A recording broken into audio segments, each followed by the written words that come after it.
Président, mes chers collègues, je vais essayer d'aller vite. Finalement, on a parlé énormément des infrastructures ferroviaires parce que l'actualité des rapports Duron et Spinetta, qui ne sont que des rapports, et après des rapports, il y en aura peut-être encore d'autres, mais tout ça nous a obligés à prendre ce temps-là.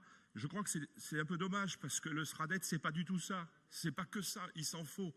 Et je trouve que c'est dommage de perdre son temps sur toutes ces questions alors que nous n'en sommes pas là dans l'élaboration du document.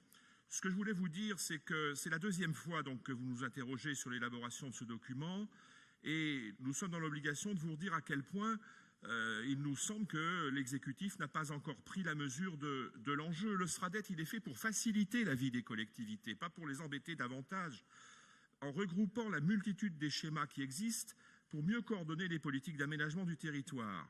Donc, réponse claire aux habitants en matière de logement, de transport, d'alimentation, d'accès aux services publics et évidemment en préparant l'avenir de la région. Et j'ai le sentiment que nous sommes en train de passer à côté de cette grande responsabilité régionale, car, comme je l'ai dit tout à l'heure, votre souci est surtout de ne pas exprimer de vision qui pourrait éventuellement froisser telle ou telle collectivité. Et en même temps, vous nous expliquez dans le rapport que les collectivités attendent de la région qu'elle fixe un cap et qu'elle joue son rôle de chef de file. Mais évidemment, on ne le fait pas. Et par exemple, pour ne citer que quelques points, il n'y a pas un mot sur des enjeux comme l'état de la fusion entre les deux anciennes régions, le fait métropolitain, alors que, situation unique en France, on a 4 métropoles sur le territoire, rien sur la montagne, qui recouvre 80% du territoire régional, rien sur l'habitat, rien sur les déchets, rien sur la ruralité. Donc, Monsieur le Président, nous sommes un morceau de France, un morceau d'Europe même, et vous rechignez à organiser notre propre développement, et on souhaiterait un plus grand courage et une plus grande volonté.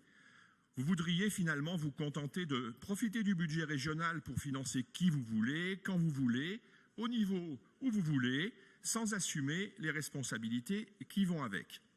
Et pour terminer, je voudrais vous dire que dans d'autres régions de sensibilités politiques différentes, il y a des débats extrêmement intéressants. Par exemple, en Occitanie, il y a un travail sur la conciliation entre l'attractivité des territoires, l'accueil des nouveaux habitants et l'excellence environnementale. En région Hauts-de-France, il y a un travail sur les besoins en matière d'autonomie alimentaire et d'approvisionnement des territoires. En PACA, on travaille sur les systèmes d'armature urbaine, ça ce serait une bonne idée pour nous, pour adapter les règles et les interventions du SRADET en fonction de la fragilité des territoires.